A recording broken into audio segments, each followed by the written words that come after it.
Hello guys, this is Shen, and today we are going to talk about aluminum motor housing.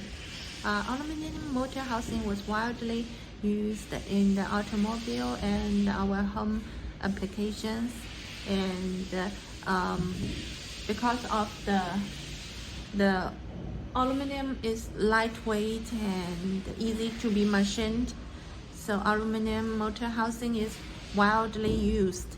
And we can see this one.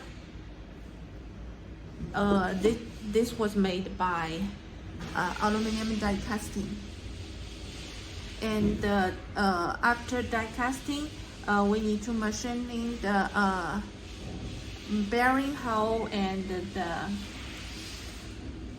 main body hole and the end and the cover hole.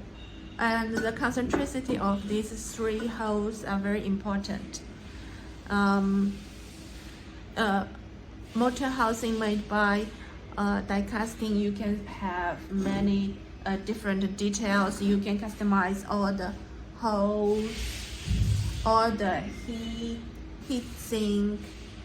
You can have different size and all the holes for the screw or for the bearing.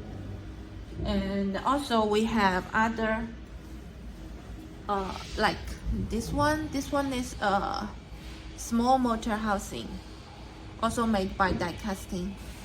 This is a sample left in our sample room, and we can see this one is much smaller and simple construction. And also because the die casting motor housing requires aluminum die casting mold, and die casting mold is a little bit expensive, and we have an alternate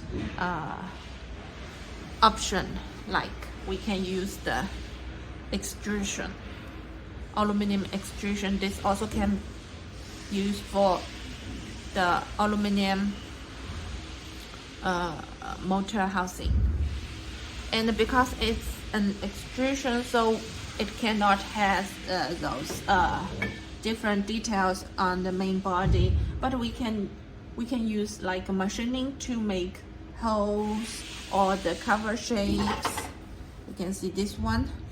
This also the aluminum extrusion part, and we can do machining here.